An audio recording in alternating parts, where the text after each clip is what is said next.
Happy Saturday evening, Sunday morning, world. We're back for another Real Talk with me, Emma G. Tonight, I'm like a little bit giddy and a little bit crazy, as per usual. I mean, what's new? But the reason why is because joining me on tonight's show is the phenomenally talented, very friendly, very politically active, but like just he feeds your soul with happiness and goodness and all the good things. Chris Yong from New Zealand, who is a phenomenal musician, phenomenal human being, phenomenal just person of superhero proportions. How are you, my love? Wow, I've got a lot to live up to after that intro, Emma. Jeez, build things up. No, it's awesome. Thank you very much for inviting me to come hang out on well, it's Sunday morning here, but it's Saturday night for you, so I'm feeling it. It's like we're hanging out. It's like the old days. It's like church with Emma G on a Sunday, y'all. Like, this is how we do, right? But not really. Praise Emma. No, not what I meant. Not what I meant. Oh Lord. Okay, so so yeah, it's for those who don't know, in another life before I moved to the States, I was also a musician, but I used to be the front person of a hard rock band called Static Era, and obviously you, Chris, were like one of the most epic band members that I could have ever hoped for, having been that person that grew up listening to your other music when I was dreaming about being a rock star. So I want to sort of open, I guess, like, do you want to introduce yourself in maybe a more less crazy way? Yeah, sure. Look, I guess I've been doing music for like 25 years now. Yeah, back in the early 2000s, I was in a New Zealand rock band called Tadpole, and look, I felt really lucky and fortunate to be a part of that band. In New Zealand, we had pretty decent success, I would say. I mean, you guys were first okay. Album, our first album sold double platinum, and I got the opportunity to play multiple Big Day Out festival shows, which I guess is the equivalent of, say, I don't know, Lollapalooza, or, you know, it's a big deal in New Zealand as far as like festivals go. Being able to play the main stage a couple of times, which is still going to be one of my all-time favorite memories. You know, walking out onto a stage where you've got a stadium of like 40,000 people is just, it's one of those. Know your songs as well. Like, they know the lyrics to your music. Yeah, it's such a surreal moment. And I mean, look, I feel really lucky that at least I've had that opportunity to experience that. I mean, one of the things, you know, being a musician for that long, is there are all sorts of ebbs and flows, these highs and lows, you know, but and I guess but that's why we're musos, right? Because there's a part of us which we always just want to express, create, and it's not really about the tangible end results. It's just about creating art and connecting with people. If it's a lot of people or a small amount of people, that's the end goal. It's not the other things which, when you're a young muso, you aspire, right? You go, I want to tour the world, and I want a private jet, and I want all these other things, right? They're all very kind of the Hollywood things that we think drive us to want to be a musician, but actually it's just about expression, and it's just about connecting with others. Yeah. So that I kind of started my career with a bang. It was a very fortunate bang, and because of that, had lots of good opportunities that went with that. I got to actually explore my own country by touring because of up until that point, you know, you just pretty much stay either in your hometown, or, you know, if you've got family elsewhere, you travel there, but you don't really road trip and see more of the country. And for that, I feel really fortunate for that. One of my other amazing memories from that whole time was New Zealand had a peacekeeping mission in East Timor. So we literally had army on the ground after all of the upset that happened there, just to ensure stability. And there's a point where the army are based there for like, I think 3 to 6 months at a time, and it's a dry camp, so you can kind of go stir crazy. So there was this initiative where they got some entertainers that they would fly over to East Timor. Wait a minute, were you one of those entertainers? Yeah, yeah. What? Yeah, so Tadpole was one of those bands. And you may remember Kaylee as well. Yeah, you know, it's funny that you say that. Like, okay, side note for a minute. A couple of times in the last, I don't know, 3 months or something, my friends of mine randomly will be having a conversation. They'll be like, can you feel me? And my initial reaction every time they say that is, I want to be like, I'll feel you, Kaylee. I'll feel you. And I'm like, they don't understand. So I've had to like literally resurrect that music video on YouTube. And now like about 10 of my friends know who Kaylee are very well. Oh, I'll have to let her know that, yeah, you're repping her in the States. I feel you, Kaylee. Yeah, anyway, sorry. Yes, so Kaylee also went to East Timor? Yeah. So we were part of the same trip, so to speak, right? Okay, and it's one of the most bizarre experiences, because this is another experience which your everyday person wouldn't have. I mean, you're being flown into an army restricted zone, right? So bizarre. So we didn't go to the normal airport. We went to like an Air Force base, and we popped into a Hercules, and we flew a Hercules from Whenuapai Air Base, and that then bounced around Australia until it got to Darwin, and then from Darwin it flew an hour across to East Timor. So we're in a big Hercules, right? This isn't a commercial airline flight. You have to wear ear masks because the droning of the engine is so intense. There are wooden benches in the back along with the pallets of gear that have been stored on the plane. If you're lucky, you could get one of the 2 hammocks that are hanging from the roof of it, but you had to be really quick. So yeah, I flew in a Hercules. I mean, you don't get to fly in a Hercules. It was the most bizarre experience. And then I remember the landing into East Timor, right? This is like a homemade runway. Well, homemade within reason. It's a very short runway strip. So this big heavy plane basically just needs to drop out of the air and land on this really short runway. Oh my God. You know, full anchors as soon as it's landed. And then when they open the door, I mean, the first thing that hits you is just the heat, you know, because it's so hot there. But then it's like walking out into an army movie. I mean, look, I'm kind of showing my age now, but there was a TV series called MASH back on TV back in the day. Oh, please, I know what MASH is. Don't be like that. It was like that. It was like, I've walked out into a scene of MASH. You know, there's just camo nets everywhere and army all around the place. Yeah. That's funny. And then, I mean, in between the shows, I mean, we were treated really well. I was like, oh, you know, wow, we're just entertainers. You guys and girls are the ones that are actually doing the really meaningful stuff in this country here. But so we were there and we did several shows in different camps around the place. But in return, just looking after us, they treated us really nicely. And there were some experiences I got as part of that, which was, you know, got to fire semi-automatics on the beach, you know, the training beach where they had it all set up. I mean, they only gave you probably like about 6 bullets, so it's like a few goes and it was gone. Yeah. You know, it was one of my first times firing a gun, especially a semi-automatic. It's just that experience of that, and then got to drive one of the tanks as well. So it's not like the big tanks. They call them APCs, which is armored personnel carriers. So these are the little tanks where you as the driver sit at the front and you pop your head up over the top. Right? And you've got these 2 joysticks, which is what helps you navigate it. So you pull on the right joystick, it turns right, pull left, turns left, pull them both back. So you're basically playing Nintendo in a tank. in a little tank.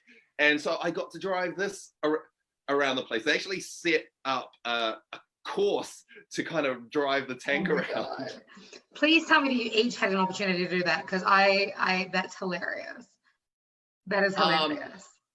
I think it was completely on a voluntary, as is whoever wants to give it a go basis. That's so I don't so think funny. I would have been in there like swimwear.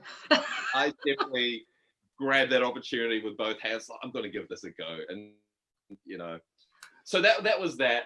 And then I'm not haven't really even got onto the rest of my music journey. I'm just telling this is some of the highlights that I remember. I'm a little bit upset right now that I've known you for 10 years and you've never mentioned this at all until now.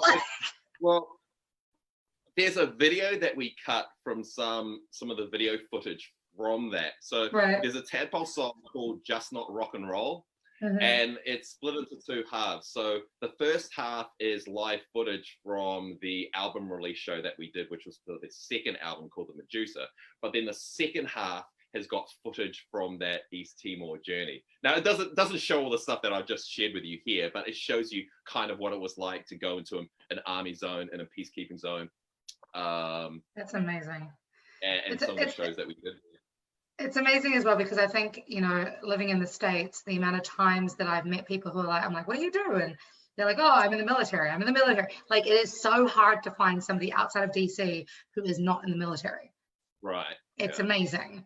And so, but, you know, very few people give New Zealand credit for our military. And I guess because it's not such a central part of our culture, right? So it's interesting hearing your stories of like what it was like to kind of experience a little bit.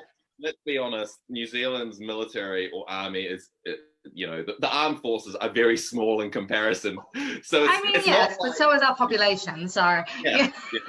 So we have to be a bit more mindful of the kind of missions that I guess they sign up for. And so, you know, peacekeeping missions or providing, you know, support in some way is probably more what they do. But yeah. And so to cap it off, I guess the final cherry on top of that whole experience was when we were flying out, we stopped and we stayed a night at Darwin Air Base, right? And there were a number of troops that had finished their deployment, which, as you can imagine, had been on a dry base for a long time. And so they were just ready to have drinks and to really let go. It just so happened to be this night where they flew out and we're all at Darwin Air Base, and they were like ready to just enjoy drinking and partying again, was also my birthday. Oh! So it was the 8th of May, correct? Okay, what's that? The 8th of May? 8th of August. 8th of August. Yeah. I'm terrible about it. No, of course I knew that. Yes. So that's my memory. I have one birthday in my life where I got to celebrate it with troops that had been in East Timor, and it was just, from memory, insanity. It was a lot of fun. But that's that, and that's kind of like some of the highlights. I've just talked about, you know, my first band, which was Tadpole. After that, and you know, Tadpole was signed to an independent record label, but it had major label distribution. So, you know, it had the support of the machine, I guess you could call it at the time. As tends to be the usual kind of rock and roll story, you know, when you're young and you're all got like, you know, a bit pig-headed and got egos and stubborn, you know, tensions flare, relationships get strained. And so I eventually ended up leaving the band because it was just, you know, musical differences is you know, usually the thing that is thing that's put out there. And so that was a really interesting experience because that was my identity for such a long time, right? Well, long time, I say. It was about 4 years, right? But that's my identity. That's who I was. That's who people knew me to be. And now I didn't have that anymore. And so I guess personally looking back, it was a very reflective time. You know, whenever you go through anything which is quite a major life change, you end up reflecting and go, all right, well, who am I now? Because I'm not that person anymore. And you have a choice as to whether you try and cling on to the past or whether you go, okay, who do I want to be moving forward? And so that then led me into my next band, which wasn't as, I guess, commercially known, but it was a band that I started with my brother, who recently he'd been living in the UK for a long time. So he came back, and, you know, when we were growing up, he played drums, I was a guitarist. I was like, let's just jam and do something again. So we started a band called Redline, and we did that for a number of years. And that was such an interesting journey, because the thing that I guess personally I learned was how much I didn't know about the mechanics of being your own artist, about what it takes, because we'd leveraged teams of people to be able to do things. So when it comes to a music video, when it comes to distributing your music, you had like the label and their teams to do it. And so you could just be the artist and focus on the music and all the mayhem that goes with that, but you didn't really understand the music business side of things. Now I was independent, and it's like, it was a massive learning curve. And with anything, there's mistakes you make along the way. But it's a very different world when you go from something which is label supported to being independent. And there's pros and cons to both worlds. And I mean, now today I'm still independent. I've remained independent ever since, because I think the one thing, if there's something I want to reinforce with people, is that the dream or the ideal of signing to a record label is at the detriment of owning your art. Okay. As a young muso, you don't know this, because you just get caught up in, finally my dream of signing to a record label, right? It's like you've done it. You've reached the mecca, right? No. No, you haven't reached the mecca. It's just a step in all sorts of different journeys that you can go down, right? But yeah, that is the one thing that I would highly encourage any musician, if they're starting out. The most valuable thing that you create is your art, and the rights for you to be able to control your art. You don't control it when it's funded by a record label. Okay, there's different arrangements. I mean, if it's a P&D deal where they're literally just distributing it, then you still control it. That's within your control. But if you actually P&D meaning publishing and distribution, correct? Yeah, pressing and distribution. Okay. For those of you who don't know what P&D, using your jargon here, Chris, come on. Good. If ever I use jargon, please call me up on it, Emma. We need to clarify these things. Just, not all of us are badass, okay? I'm just saying. Yeah. So yeah, that's what I would encourage, is the most valuable thing you have is to control your art, to have control over your IP, your intellectual property. Because that's ultimately where the value is. Yeah. And that's where the music business, I won't say exploit, sounds like a harsh word, but that's where they capitalize on the time. It's that bit, right? So that's what I would just say. Be very mindful around your rights to your music, maintain control. You'll know of lots of examples now of big artists where they've tried to reclaim the rights to that hit catalog or that hit album or whatever it was, because at the time that they were signed up, they didn't realize what they were getting themselves in for. And it's only years later, as they've got a lot more experience and become wiser as to how the music business side of it works. Yeah. That Taylor Swift being a huge example, for example, And there are many artists like Lindsey Sterling and Amanda Palmer that have managed to maintain their IP and rights, but it's the dream is still being sold to us. That whole industry, it works because of the naivety of hungry young artists, right? We're so hungry to just be heard, to get our stuff out there, that we don't understand the nuances that are wrapped around it at the time. So that's what I would just suggest to any young artists out there, is that, do a little bit of research, get to know a bit more about your rights in music, because there will be a time at some point later on that you'll want to be able to place your music somewhere or do something with it.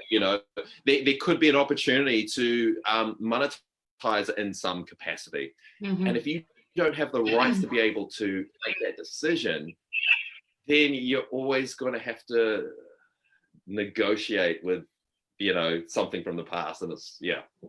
So anyway, so that was my introduction with Redline, being an independent artist.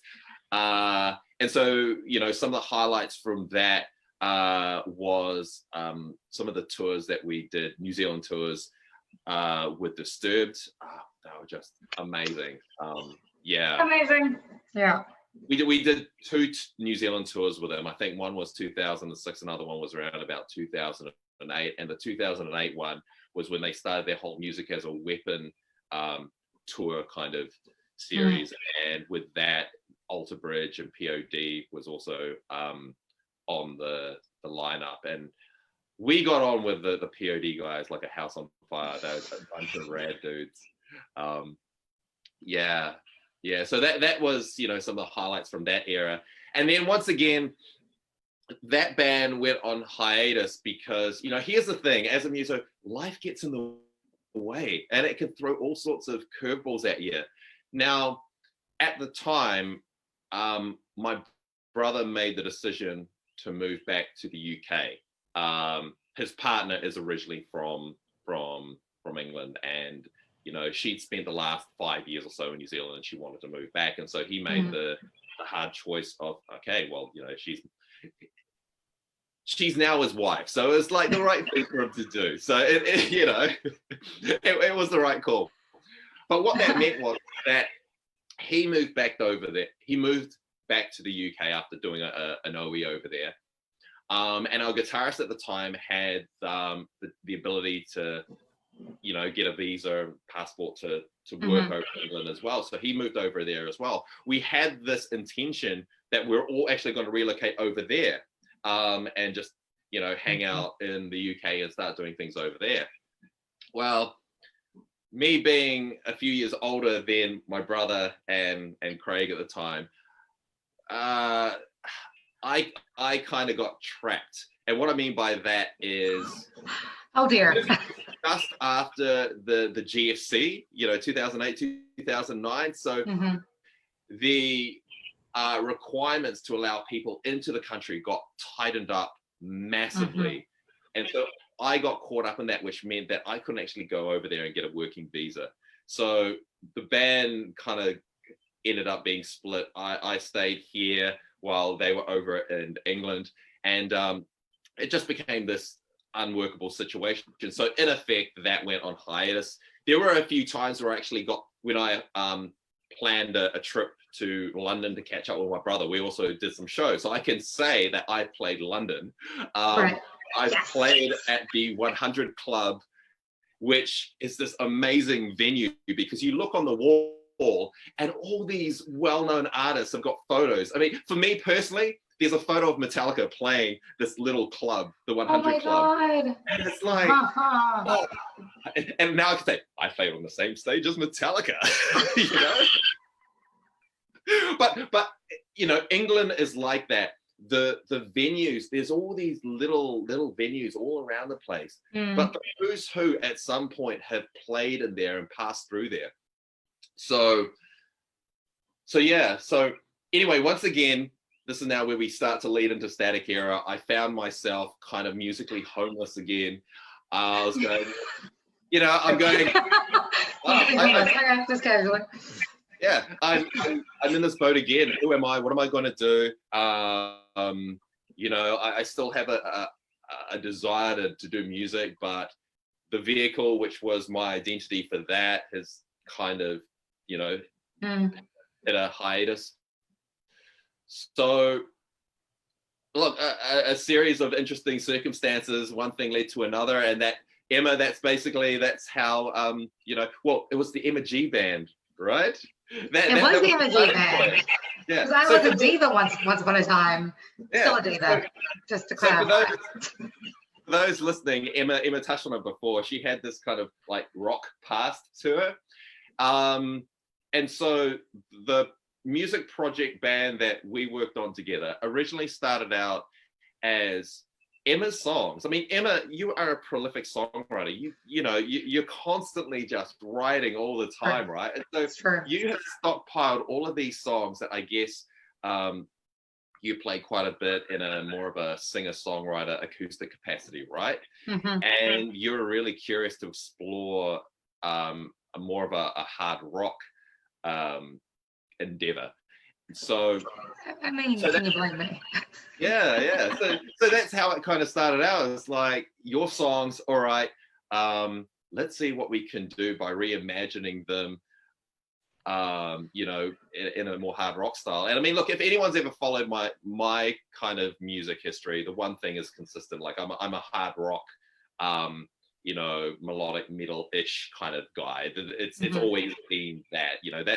That's kind of my niche. So it was pretty straightforward to kind of work with you to reimagine your songs, and it was really interesting. And it gets to a point where I remember we had this conversation, right? Where, because we were doing things as a band. We were having like band practices, and we had our first few bunch of gigs. And I remember asking you, Emma, do you see yourself as a solo artist, or do you see yourself as a singer of a rock band? Right. And I remember saying, I was like, well, this is a band. We're a band. We're a family. And that's how Static Era was born. But it took us like a year to figure out the name. Yeah, exactly. What was it, for a year? Did it take that? Oh, look, naming things is always hard, right? Because you always want it to be, it's gotta have like meaning that expresses the depths. I want it to like almost save the world with its meaning, Anyway, I think as creators we overthink things. Sometimes it's just like, I do remember it was like we brainstormed like a whole bunch of like buzzwords that we're like, oh, that sounds cool. Oh, that sounds cool. And then we just went to band name generator or something. That's what I did, and that's how we came up with Static Era. Yeah. In the world was named band generator. Band name generator. Yeah. Anyways. So that's what I remember about that. It's like that was the turning point where it was, okay, it's not just us helping to rework your songs as rock songs, but we were actually starting to collaborate and write songs as a band together. Yeah. So yeah. I mean, that's how we wrote Sleeping Dogs. That's how we wrote we rewrote Nobody's Toy. That's how we wrote, what were the other ones? Dear Diary. I remember lying in our band practice room sobbing because one of my students was suicidal, and you picked up your guitar. This was like, you were, I don't know, you looked like you're like, I don't know what to do here. She's on the floor crying. All I can do is play my guitar and hope it'll help. And so I just remember lying there in a pool of tears, vomiting words as you played the guitar. And that's how we wrote Dear Me. Yeah. And I tell you what, Emma, to this day, okay, I have a few moments that I can remember where a song almost writes itself, right? Often songs can take effort and take work. You get the initial idea, but it takes a long time to kind of almost come up with what is the complete kernel, which you then produce and develop, et cetera, et cetera. But I do remember that Dear Me was one of those songs which it almost wrote itself at the time. And I don't know, I think maybe it was just a combination of all the emotion and what was happening at the time. It just channeled itself into that song. And yeah, that was ironically one of the songs that was written just on an acoustic guitar, which is how you've always written songs, right? but when we were writing as a hard rock band, it was like electric guitar and drums. It was all kind of around that. So it's very ironic. But I look back on that song and it's just, there was something really magical just about how that song came about. And I guess because it came from such a place of honesty as well, right? Yeah. Like it was a very difficult time for yourself, but that inspired what I think is such a great song. And then my challenge with that was, okay, we've got the bones of it, which is like the chords acoustically, we've got the melody. and I spend a bit of time on my computer reworking it, going, okay, how can I embellish and enhance this and turn it into a rock song, but yet still keep it honest and keep it haunting in some ways, but find ways that it can be uplifting when it needs to. So yeah, look, I look back on that song and I think it's a song that I'm really proud to have been able to help co-write with you, Emma. It's really meaningful in so many ways. Yeah. Likewise. Can you hold there for 2 seconds? My cat is meowing to get out of the studio. Just one moment. Like, Mom, pay attention. Oh, Emma, this is life as a parent now. You've got your fur baby. I tell you. All these responsibilities, Emma. All these responsibilities. No, the thing about having been in Static Era with you for we were together for 5.5 years. There's something quite amazing about not only sharing energy with 3 other human beings on a regular basis and being able to create these memories and these experiences and this magical birthing music and all that sort of stuff, but like the lessons that we teach each other and that we've learned from it, there's something about the way that you approach music that I've always had a deep respect for. Being able and I remember asking you countless times, like, what was it that you've learned from your previous bands, Tadpole and Redline, that you have then been able to apply to future projects, and what are the ways in which you can handle media? And you've always been so much more diplomatic than I have been when it comes to anything, with regards to you're far more thoughtful maybe, or less blunt, less aggressive, shall we say, than I tend to be, and it's always been so wonderful to be able to see that and to remember that and to still see that and how you carry yourself as a badass, because you're like, there's nothing about Chris Yong that screams anything but I am here to slay, and I'm here to do it behind a guitar, and watch out any motherfucker who tries to get in my way. We did cool. But you do it in a way that is inviting and warm and loving, and that's what I've tried to, I guess the irony is we started out as a solo project, and then we became a band, and now I'm a solo artist here in DC and blah, but it's something that I've always taken with me. It's like, okay, I've got this guy on my shoulder, like, what would Chris Yong do? Oh, thanks, Emma. Appreciate that. I tell you what, one of the things that I always find fascinating, right, is the persona of an artist versus who the artist really is, right? And when you're friends with artists, you get to know the person behind the persona, right? Right. Whereas if you're more on the fan side of things, all you ever see is the persona, and you don't necessarily get an insight as to, well, I mean, social media is changing that now, but in general, I always find it fascinating because the persona of someone can appear just so rock solid and so confident and so, so amazing. There's always something magical when you look at the persona of an artist, right? But the irony I find is that the persona is not necessarily fully reflective of who that person is in their totality at their core. That super confident, amazing, talented artist that just owned their performance, you don't see backstage afterwards that they're kicking themselves because they made this little mistake. They're actually gutted about their performance, and that confidence that was projected is not. There's all these insecurities that we have as artists. But then in saying that, I know for me personally that when it comes time to do a show, especially in a hard rock, you know, high energy show.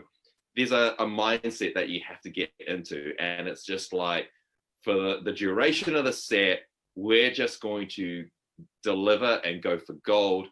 And it kind of, for that short moment of time, you are harnessing whatever that aspect is of you to deliver what's needed, right? And it can come across as, you know, all these super, you know, however it comes across. But it's just interesting that once that's over and you go back to just being good old normal Chris or normal Emma or whoever that artist is, right? That, I don't know, I guess I'm just getting to the point that it's really interesting seeing the difference between the performance aspect of a person versus the kind of day-to-day aspect of a person. 100%. And I feel like, I mean, you're right, social media does serve that in some type of way, but there certainly is, you know, a lot of musicians who are like, no, my life's just always peachy, you know. So, you know, and I think, I'm hoping that you know, this coronavirus pandemic thing has helped humanize. That's the word I'm looking for. It's been a long day. But, you know, help to humanize artists between, you know, their fans and musicians, you know, and the musicians, just to help us realize that we're all a big community. And I was, when you start talking about, you know, the real people behind the artist, the first thing that popped into my head, and this is why I cracked up laughing, is like, when I think it was our second tour, and for anybody who's been on tour with me, or anybody who's you know, interested in what it's like to be on tour, I'll tell you right now, I am a terrible traveler. If you put me in a car, give me an hour and I am asleep. Like, unless I'm driving, I am asleep. And I love traveling. I love seeing places and meeting new people and, you know, all that. But the drive is when I am out for the count. And so this wonderful human, Chris Yong, as one of my best friends, as one of the best band members, you know, that you could ever possibly have, decided to be the beautiful human that he is and take footage of me snoring in the car. And then decided to put it into a cover video that we put out of Sia's Titanium. So thank you for humanizing Emma G. This is the person behind the persona, y'all. The real Emma.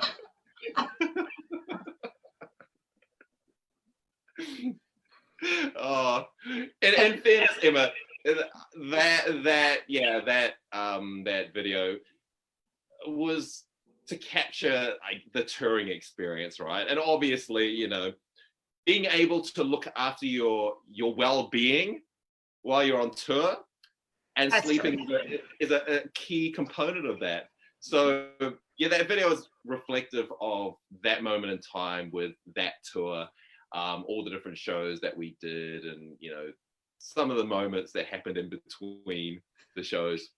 But yeah. It's so, besides East Timor, are there any other like super like highlight, like, okay, what's your best experience on the road? My best experience on the road. Well, I've already talked about Big Day Out. I mean, it's not really on the road as such, but it's a festival performance experience. That's definitely right up there in terms of the enormity of it. And I guess, you know, you're thrown into a situation which is out of the norm, right? Like, it's not normal to play like these massive festival shows. And I think any artist, and it doesn't matter to what level they get to, will always get a kick out of playing these festival shows, because all of a sudden you're forced to deal with something that's on a much larger scale than you're used to. And I guess it's a real mindset challenge, right? Because I know, like, for me, it's like, okay, we're going to step up to the challenge, step up to the task, and we're just going to, like, you know, you use it as fuel and as motivation to try and put on the best show that you can. Afterwards, well, then, you know, that's where you can like, oh, damn, I shouldn't have made so many mistakes or whatever. You know, you can criticize yourself afterwards, but in that moment leading up to it, you use it as fuel to just go out and do the best you can.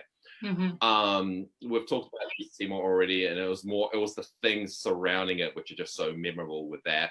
On the road, well, I mean, I've talked about the fact that it was through touring that I got to see most of, well, a lot of New Zealand, you know, where you know, we're a country of several islands, right? And so when you live in the North Island, it's not like you just drive down the road to get to the other island. It takes a bit of effort and to explore the towns and the cities around there. So the experiences of being able to see more of my own country around New Zealand, you know, playing in a little town called Alexandra and looking up into the mountain, and there's a clock in the mountain. You know, it's kind of, you know, in LA, you look to the mountain ridge and there's the Hollywood sign. Well, in Alexandra, there's a clock in there. Now, for whatever reason, I don't know. But, you know, seeing that, when you're road tripping around, you tend to find certain towns have these little kind of icons that they have to signify, welcome to whatever, right? And seeing how some towns there's a giant fish, or there's a giant carrot, or there's an LMP bottle, you know, which is a form of soft drink in New Zealand here in Pyro, which is a little town. Or the gumboot, or yeah, or a gumboot, or, you know, there's all sorts of icons that look, this is welcome to whatever town you're in. This is now you know where you are. One of the towns that I remember passing through when I was touring, and it always stuck in my mind, is that there was basically like a fruit salad out the front. It's like just all these different fruits just hanging at the you know, as you go into the town. And it's like, for the longest time, it always stuck with me. There's a town somewhere in New Zealand that has got all these different fruits and berries and whatever. That's its iconic thing, and I couldn't remember where it was. And it was many years later that I finally figured out that it was a town called Cromwell, which is just outside of Queenstown. Yeah. All of the fruits signify that they have a massive orchard industry. Okay. There's a bunch of other things that they're well known for as well, but that is because of orchards and farming and a lot of that kind of stuff there. But for a long time, I was like, oh, where the hell is that fruit salad? No, I feel robbed. I stayed in Cromwell when I was playing in Queenstown on my last tour, and I missed the fruit salad. Oh, yeah. Maybe I was too busy sleeping in the back or something. I don't know. Maybe. So there's that. Then one of the other, well, I mean, on the road, probably with Redline, when we got to be part of the Music as a Weapon tour with Disturbed, POD, and Alter Bridge, that was a three city tour in New Zealand. So it was Auckland, Wellington, and Christchurch.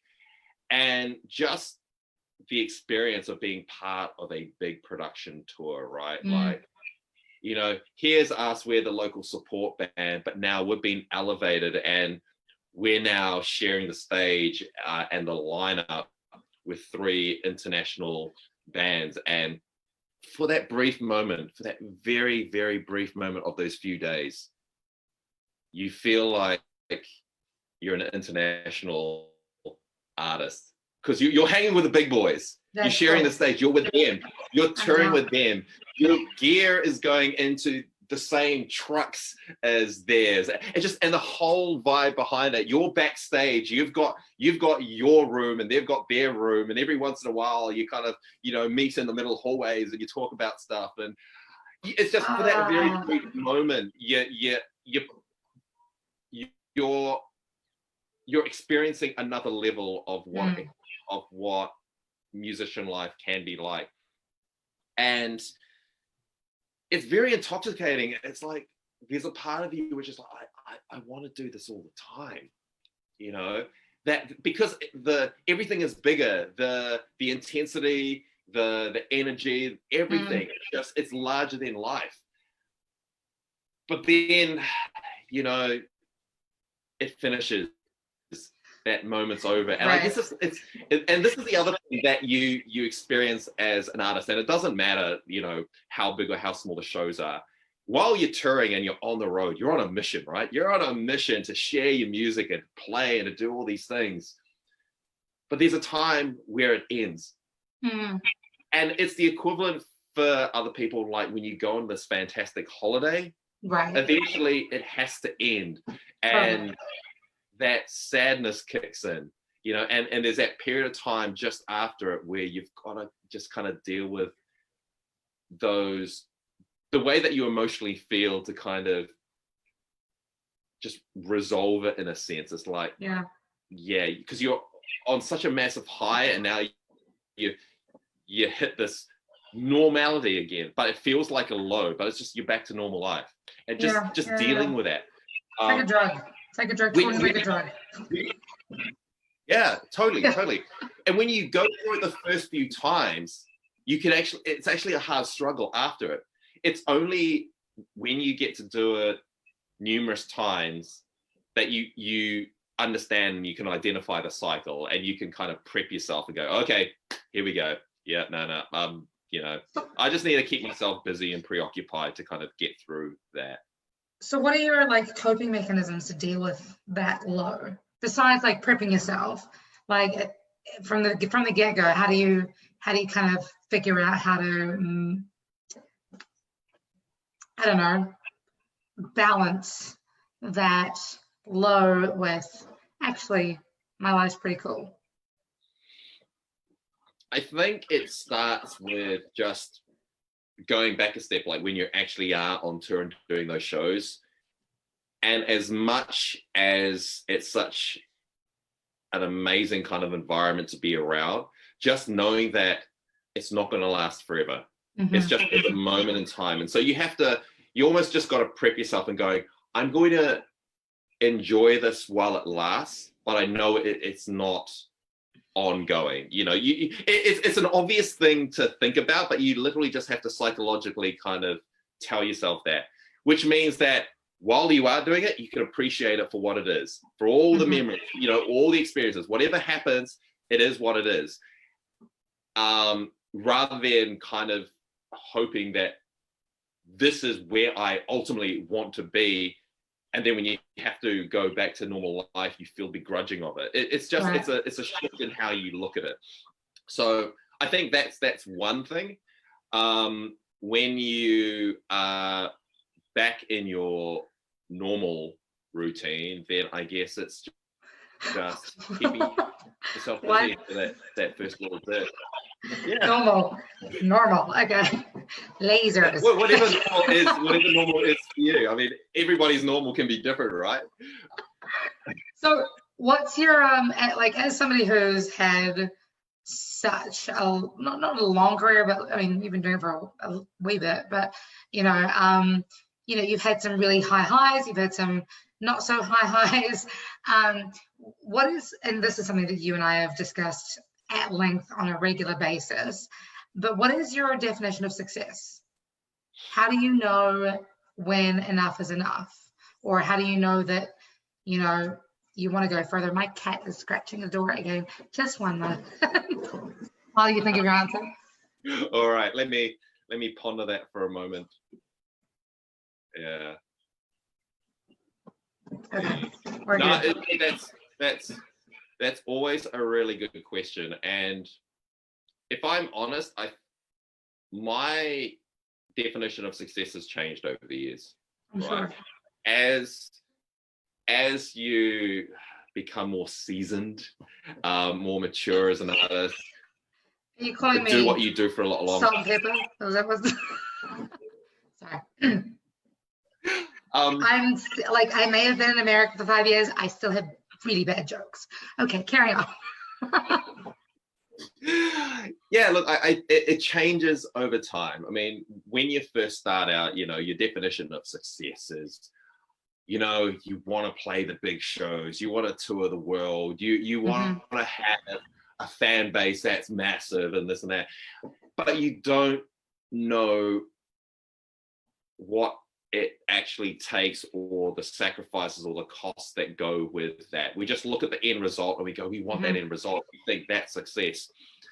Then over time, you know, when you've been through lots of highs and lows, well, I know for me, you reassess, well, what does it actually mean to be a successful artist?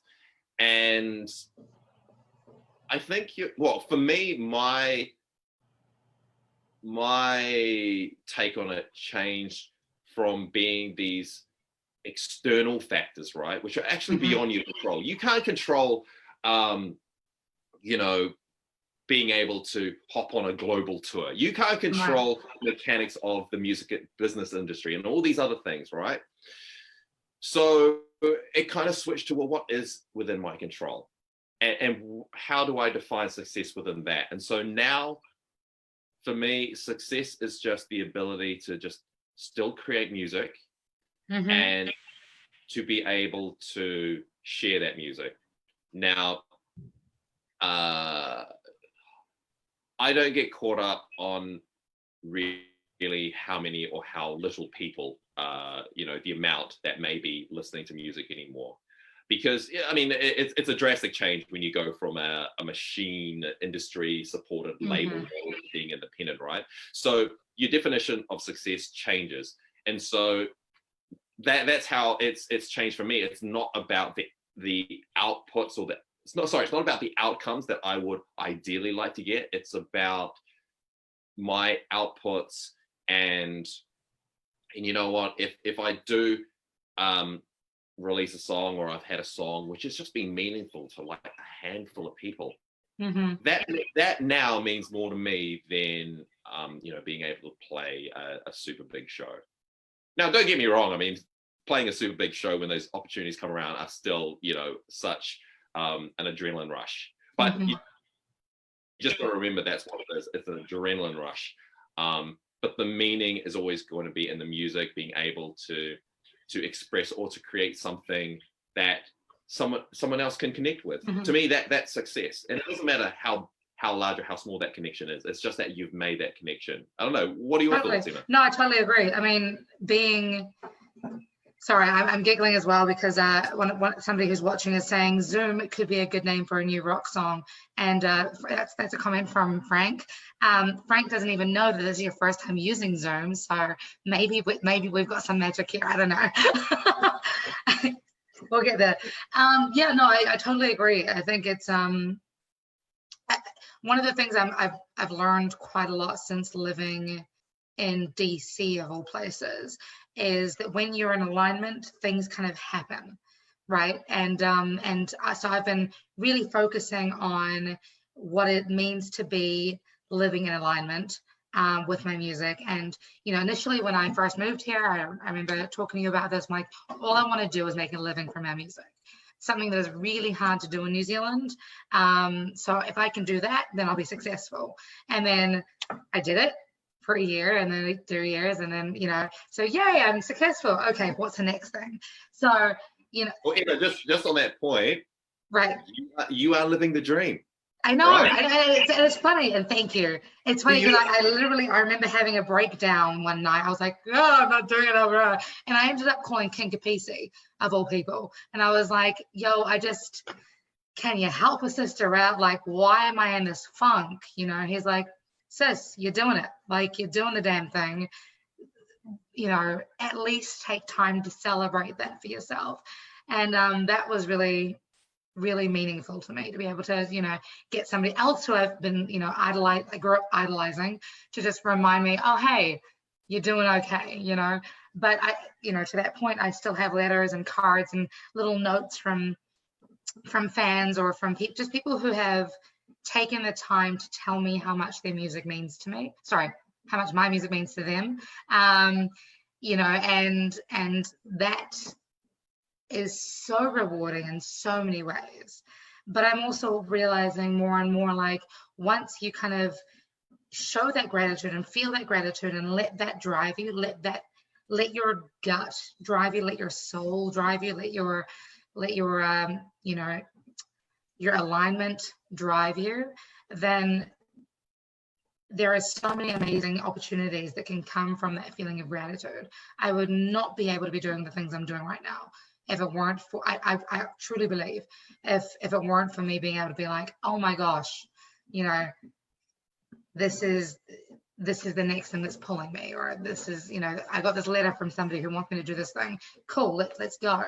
And so I'm constantly reestablishing what success means for me, but and I'm constantly sort of upping my goalposts, which I need to remember to celebrate when I've achieved them before I move the goalpost, which is like my current struggle. But yeah, I think, you know, being able to feel that peace of like, I'm doing my mission, I'm doing my purpose. And personally, and again, credit to you for helping me with this, is, you know, I know my purpose is to save the world one song at a time.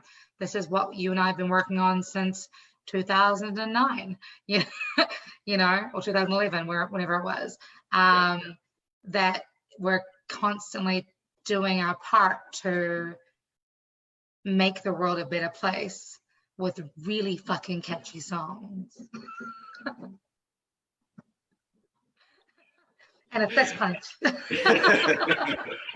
Yeah, and that's the thing, just knowing, you know, well, maybe sometimes you don't 100% know, but just having an inkling of your sense of purpose, right? I think one of the hardest things these days is, I mean, we're fortunate, Emma, because we found music as a purpose, right? As a means of expression. Other people can find meaning in other activities and other forms. But I think one of the hard things is that there are a lot of people out there that they just don't know what their purpose is. And rather than at least having something which you can be proactive about, and you know, look, being an artist, and it doesn't matter what level you're at, being an artist, at least if you keep doing it, it's about the long game, right? And you chip away at it. Whereas if you don't have something you can be proactive about, then you're constantly going to be reacting to just whatever is happening around you. And that can be a very, very disempowering space, because then you feel like you can never have a sense of control over anything because you're just constantly reacting. But at least, you know, as an independent artist, we've got control over our music. We've got control. I mean, we don't have control over the creativity, you know, highs and lows. Yeah. But we have control over, all right, in that moment when inspiration strikes, I can create. I have control over what's the next step I'm going to then take the song on and develop it and then record it and then release it. You don't have control over the distribution or how much it gets shared or how much it gets heard after that, but you do have control over that first little bit. And if you can just, as an artist, we remind ourselves of that, and then also just don't hold ourselves too strict to, like, if things aren't happening as fast as you want, beating yourself up about it, because the hardest thing, you know, being a creative is that it's hard to find that inspiration that just taps in and creates like songs that when you look back go, I can't believe I wrote that, right? It doesn't happen all the time, and there are times where you feel like you're hitting your head against the wall and it's just like the song isn't working or it's just lame or whatever, but just realize that that's part of the process and that it's about the long game. Just when you can find that magic moment, then okay, cool. On that same token, you know, like when you and I co-wrote Fire Away, for example, I still listen to the song. It's like, how the truck did we come up with that? That's like, it's just, you know, these things just kind of come back and come back and come back, and it's like, we did good. We did good. That's also another one of my favorite songwriting memories, Emma. Like the way that we co-wrote that song. I mean, I remember it started off with like riff ideas, but there was no no real melody. You know, as anyone who's an artist knows, there's a multitude of ways that you could write a song, right? Sometimes it's the melody in you know, that pops up in your head first, and you can start with that, and then you build the music around that. Other times you start with like the musical foundation or landscape, and you build the vocals on top of that. And I remember it's like, well, here's kind of like this music riff idea, and the moment that you came up with that, you know, part of the vocal idea, it just, everything started to fall into place. It's like, that's it. And there's something really magical when you can collaborate, and the ideas, like, it's like you didn't see it coming, you know, the next step, because it came from another artist, but you go, that's flipping cool. That's, you know, that works. Yeah. So musical soulmates. That's how I view it. We you know, soulmates, you don't just have one musical soulmate. There are many musical soulmates for everybody. But I'm blessed that, you know, to have you in my musical soulmate circle.